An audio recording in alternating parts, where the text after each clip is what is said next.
Halo, saya Dr. Stefani. Saya seorang dokter spesialis forensik dan saya belajar dari yang mati. Kasus yang akan saya ceritakan di sini adalah kasus yang sangat mengerikan. Kasus ini tentang Krista Pike, terdakwa hukuman mati termuda di Amerika. Dia dihukum mati karena telah melakukan tindak penghilangan nyawa terhadap teman perempuannya yang bernama Colin. Separah apa kasus ini? Kondisi jasad Colin saat ditemukan sangat mengenaskan. Sampai dikira dia ini ditumbalkan oleh penganut sekte sesat. Dan setelah dilakukan penyidikan lebih lanjut, ternyata fakta yang terungkap lebih mengerikan. Benar-benar di luar akal sehat. Pihak yang berwenang yang menangani kasus ini sampai harus menjalani terapi dengan psikiater. Dan berikut adalah kisah lengkapnya.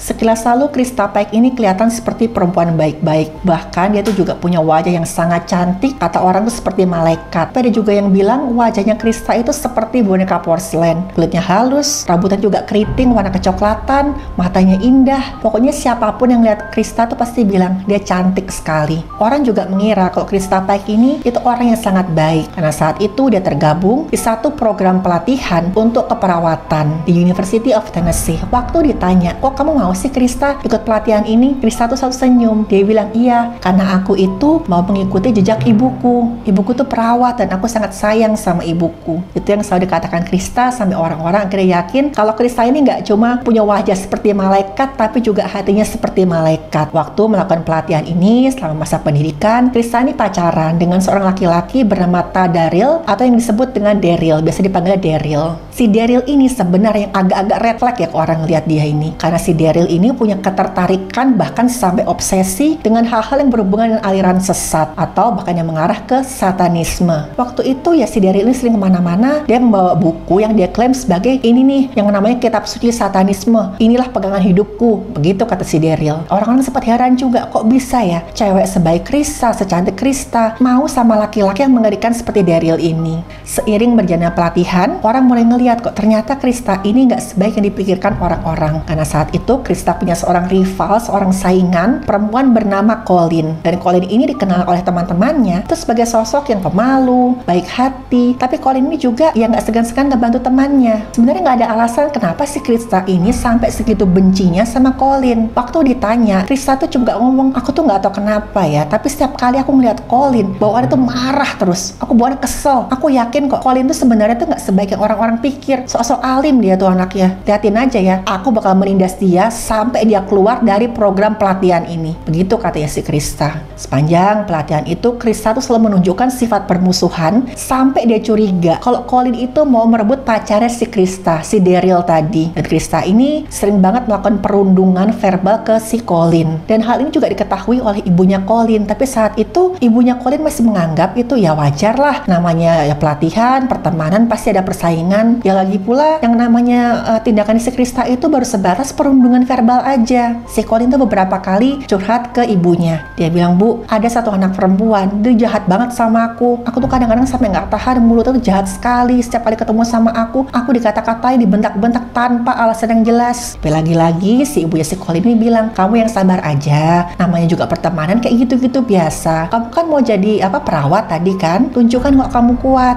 Ya banyak orang yang menganggap kalau perundungan yang dilakukan oleh Krista ke Colin tadi masih belum kelewat batas. Ada yang bilang kalau Krista ini sangat curiga Colin ini mau merebut pacarnya. Dan celakanya lagi si Daryl ini selain dia terobsesi sama hal-hal yang berbau kesetanan tadi, dia juga bukan tipe laki-laki yang setia. Dan inilah yang akhirnya membuat konflik antara Krista dan Colin memuncak sampai meledak. Suatu hari waktu ada liburan semester, Krista ini pulang dia ke rumah orang tuanya. Dan saat itu si Daryl masih tinggal di mes kampus. Dan entah kenapa tiba-tiba aja Daryl ini ngomong ke teman-teman laki-lakinya kalau dia tuh baru saja kencan sama Colin. Daryl ini menyebarkan berita kok Colin itu cari-cari kesempatan pada saat Krista ini nggak lagi ada di kampus. Dan waktu ditanya, Daryl dengan tenangnya bilang, ya namanya kucing disodorin ikan asin, siapa yang nggak mau? Ya aku manfaatkan aja kesempatannya. Orang si Colin ini kok yang menyodor-nyodorkan dirinya ke aku. Dan waktu berita ini sampai ke Krista sampai marah besar. Krista sampai melabrak si Daryl ini, tapi si Daryl ini nggak mau ngaku. Dia bilang tuh cuma gosip kok, kamu nggak perlu perlu tahu apa yang sebenarnya terjadi. Dan konflik antara Krista dan Colin ini makin meruncing. Dan bahayanya di sini, kalau misalkan si Krista ini terus merundung si Colin, itu jujur aja ya, orang-orang nggak nganggap itu sebagai satu yang bahaya. Tapi saat itu tiba-tiba aja Krista ini menunjukkan sikap bersahabat dan bahkan cenderung mau mendekati si Colin ini. Sampai satu kali, Krista ini tiba-tiba aja mengatakan, oke deh, lebih baik aku berdamai saja sama Colin. Toh nggak ada manfaatnya. Misalkan aku terus-terusan musuhi dia. Sampai suatu hari tiba-tiba aja Krista ini mengundang Colin untuk piknik malam-malam. Si Krista bilang nanti malam setelah semua orang tidur kita jalan-jalan yuk ke hutan kampus. Ya nanti di sana kamu akan aku kasih rokok. Rokok ini mengandung zat berbahaya yang efeknya itu bisa memabukkan, kamu bisa merasa seneng. Terus ya anggap aja lah ini tuh kayak pipa perdamaian. Setelah ini aku nggak akan lagi merundung kamu.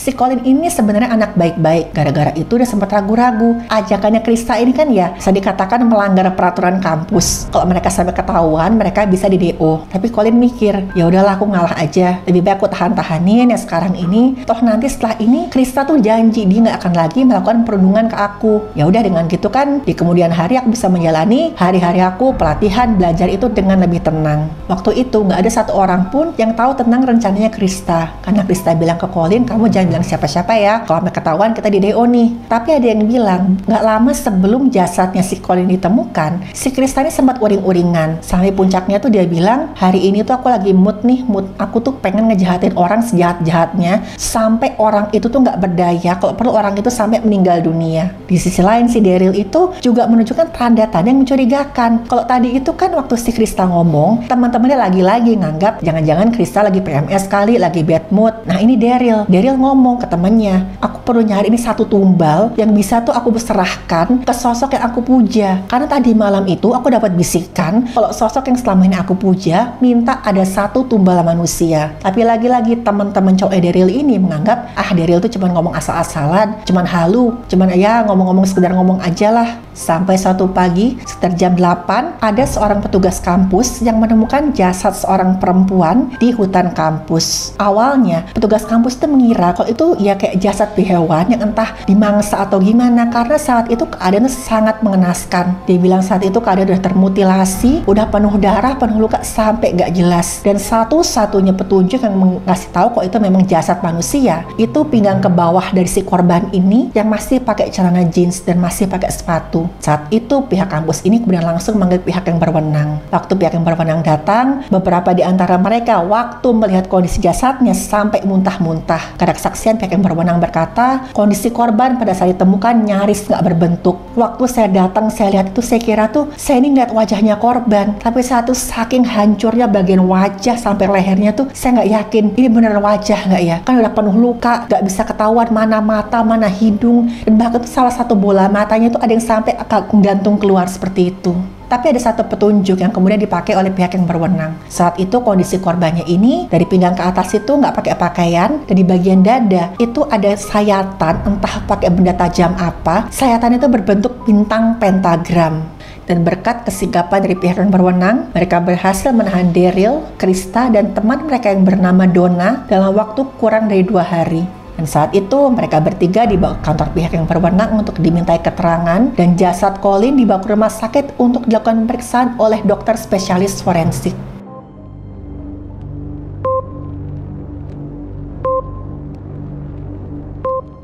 Dari hasil pemeriksaan dokter spesialis forensik didapatkan, saat itu pakaian korban yang menempel di tubuhnya itu tinggal ada celana jeans, celana dalam, kaos kaki, dan sepatu. Dan saat itu baju bagian atas korban tidak ditemukan. Tapi waktu diperiksa, sama sekali nggak ada tanda-tanda yang mengarah ke kekerasan seksual. Dan saking banyaknya luka sayatan dan juga ada luka robek tubuhnya korban, itu dokter forensik sampai makan waktu 3 hari untuk melengkapi pemeriksaan. Luka yang paling banyak itu ada di wajah, dada, punggung, sama leher. Dan itu mayoritas adalah luka sayatan benda tajam, dan di bagian dadanya korban itu ada luka sayatan yang sangat dalam berbentuk pentagram. Nah, di bagian pelipis kirinya korban ini ada resapan darah yang sangat parah gitu sampai masuk ke dalam tulang tengkorak. Dan di bagian pelipis kirinya korban ada resapan darah yang setelah diotopsi ternyata sampai ke bagian pelipis tulang tengkoraknya sini. Tulang tengkorak mata kanannya patah berkeping sampai pecahannya itu menusuk sebagian bola mata, dan bola mata sampai menggantung keluar. Dan retakannya itu itu sampai ke puncak tulang hidung. Tanda kekerasan tumpul yang ada di pelipis kiri itu sesuai polanya dengan benda yang menghampiri kepala. Lukanya retakannya menjorok ke dalam sampai ada kepingan di tulang tengkorak itu yang menusuk ke dalam jaringan otak. Sementara itu juga ada di bagian sisi kanan kepalanya korban ini ada memar, resapan darah, dan juga ada retak, tapi ini polanya sesuai dengan kepala yang menghampiri benda. Jadi duga kuat saat itu korban dibentur-benturkan berkali-kali ke satu permukaan yang keras. Karena kok tadi itu luka sebelah kiri itu menjorok ke dalam, luka di sisi kanan itu patahnya itu seperti kayak garis. Nah, itu bedanya antara benda menghampiri kepala dan kepala menghampiri benda. Dan waktu diperiksa di bagian kepalanya korban itu ada juga serpihan batu warna kehitaman yang saat diteliti itu ternyata adalah pecahan batu aspal. Tulang tengkorak sempat dibuka dan di bagian rongga sinus itu ada banyak sekali darah, menunjukkan saat korban yang mengalami perdarahan, korban masih bernafas, korban masih sadar, dan gara-gara itu korban sampai tersedak sama darahnya sendiri. Dan di leher ada sekitar 10 sayatan benda tajam. Tenggorokannya sampai terpotong dan tenggorokan ini penuh berisi darah yang berasal dari pembuluh darah di bagian leher. Jadi tadi korban benar-benar ya kesedak sama darahnya sendiri. Tapi sebab kematian korban itu adalah kekerasan tumpul pada bagian kepala yang menyebabkan patah tulang tengkorak dan rusaknya jaringan otak. Semua luka di tubuh korban ini menunjukkan adanya tanda-tanda peradangan yang sangat kuat. Ini juga merupakan satu bukti yang jelas kalau korban masih hidup pada saat dilakukan kekerasan tersebut. Dan bahkan kemungkinan besar korban ini masih sadar. Jadi misalkan ada luka, misalkan orang yang masih hidup, tubuh itu pasti akan mengeluarkan reaksi namanya reaksi radang untuk penyembuhan luka. Nah, pada tubuh si Colin ini dapatkan reaksi radangnya itu sangat kuat. Jadi kemungkinan besar Colin masih hidup dan sadar, dan dia juga merasakan setiap sayatan, setiap pukulan yang dia alami itu dia rasakan. Karena ada kemungkinan besar Colin ini meninggal secara pelan-pelan dan penuh kesakitan. Dan dokter forensik memeriksa jasadnya Colin,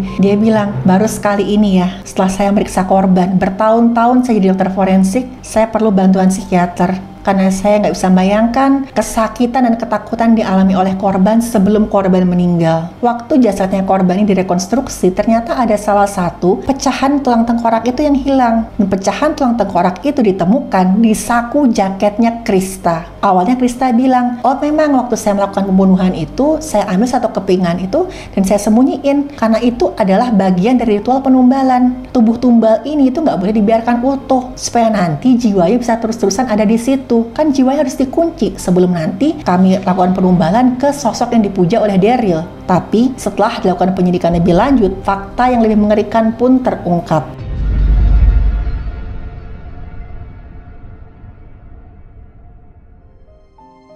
Waktu si Krista yang memberikan penjelasan ke pihak yang berwenang, sama sekali dia tidak merasa bersalah. Dia menceritakan semuanya dengan detail dan dengan tenang, sama sekali nggak ada takut, sama sekali nggak ada marah atau sedih. Dia bilang malam itu memang dia pergi barengan Daryl dan Donna, salah seorang temannya mereka, dengan niat ingin menghabisi Colin. Krista ini bilang, saya benar-benar nggak suka sama Colin, dia tuh sok baik, padahal diam-diam Colin ini mau mencuri Daryl dari saya. Waktu kami sampai ke hutan, kata Krista, saya langsung melabrak si Colin. Saya tuduh, kamu tuh dasar pelakor ya, kamu ngaku deh. Waktu saya kemarin liburan, saya ke rumah orang tua saya, kamu deketin Daryl kan? Tapi saat itu si Colin ini sama sekali nggak ngaku. Colin ini bilang, saya tuh sama sekali nggak deketin pacar kamu. Saya tahu tuh Daryl tuh pilih kamu. Saya sama sekali nggak ada niat untuk jadi pelakor di antara kalian. Nah, waktu itu Krista langsung meledak. Dengan membabi buta, Krista jambaki rambutnya Colin, dia pukuli setengah mati sampai pada satu titik itu si Colin rambutnya dijambak dan dibenturkan ke lututnya Krista. Colin saat itu hampir nggak sadarkan diri, tapi Krista tanpa ampun dia terus pukuli si Colin sampai Colin ini cuma bisa merintih minta ampun.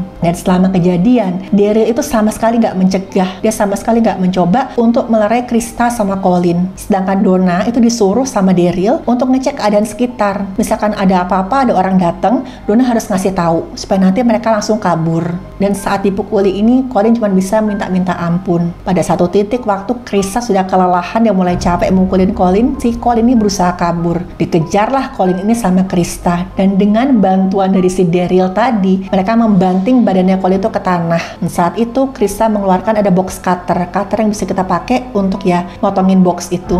Dan cutter itu digunakan sama Krista untuk nyayat-nyayat tubuhnya Colin. Waktu itu katanya Colin tuh teriak-teriak kesakitan. Dia bilang, saya mohon berhenti, tolong jangan sakiti saya lagi. Kalau misalkan kamu berhenti, saya janji saya nggak akan melaporkan ini ke polisi. Saya akan pulang, saya akan kasih barang-barang saya drop out dari kuliah, dan saya akan benar-benar keluar dari kehidupan kamu sama Daryl. Tapi saat itu Krista malah makin gelap mata. Dia makin babi buta nyayatin badannya Colin. Dan waktu memberikan keterangan ini ke pihak yang berwenang, Krista bilang perlu waktu lama banget sampai perempuan sialan yang namanya Colin itu mati. Keras kepala banget ya dia ya. Udah saya sayat-sayat bukan langsung mati. Lama banget dia bertahan hidupnya. Dia tuh sama sekali nggak mau diam lagi. Teriak-teriak terus, merintih-rintih terus. Semakin dia bicara, semakin dia minta ampun. Semakin saya membenci dia, semakin saya mau dia cepat mati. Waktu itu Colin sempat mencoba kabur, tapi Krista ngambil batu, dia hantam kepalanya Colin sampai si Colin ini jatuh. Waktu ngeliat si Colin ini cuma bisa merintih-rintih, terbaring di tanah, Krista bilang ke Daryl, kalau kamu mau menumbalkan si perempuan ini, sekarang saatnya. Ini buku skater kamu pegang. Lalu sama Krista, bajunya Colin dibuka, dan si Daryl menyayatkan tanda pentagram tadi di dadanya Colin.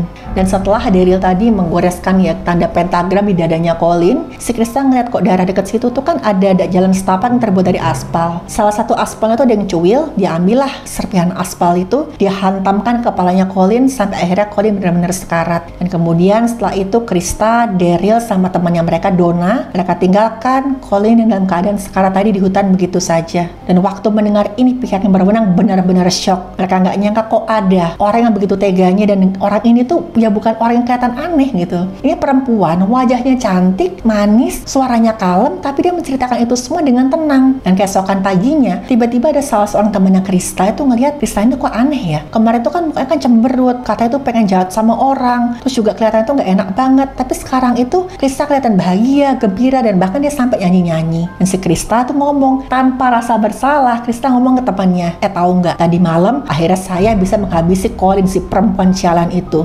Terus lihat nih, saya bawa salah satu serpihan dari tengkoraknya Colin. Ini akan saya simpen nih buat kenang-kenangan. Saking takutnya, teman Krista ini langsung melaporkan Krista ke pihak yang berwenang. Dan atas kejahatan ini, akhirnya Daryl jatuhi hukuman penjara seumur hidup. Sedangkan Krista dijatuhi hukuman mati oleh pihak yang berwenang. Karena Krista terbukti telah melakukan pembunuhan berencana. Waktu vonis dijatuhkan, Krista ini langsung mohon-mohon keringan hukuman pada pihak pengadilan. Dia bilang, saya itu mengidap gangguan jiwa. Dan ternyata saat dievaluasi, Krista ini punya trauma waktu masih kecil. Jadi kedua orang tuanya bercerai. Krista ini sempat pindah dari satu rumah kerabat ke rumah yang lain. Dan selama itu, Krista menghadapi beberapa kekerasan. Mulai dari kekerasan fisik sampai kekerasan seksual. Dan Krista mencoba memakai traumanya ini supaya mendapatkan keringanan hukuman. Tapi saat itu, hakim yang memutuskan berkata begini, saya ikut prihatin dengan apa yang Anda alami. Saya juga percaya tidak ada manusia yang pantas diperlakukan seperti Anda. Tapi hal ini tidak bisa dijadikan pembenaran untuk tindakan biadab yang telah Anda lakukan. Dan keputusan saya, hukuman mati yang saya putuskan pada Anda tidak akan saya cabut.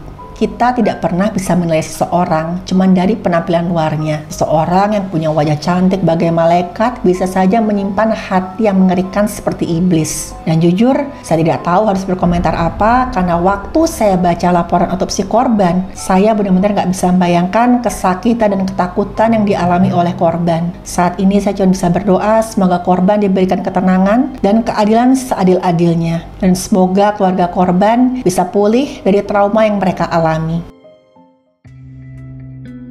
Terima kasih sudah menonton video saya. Silahkan like, share, dan subscribe.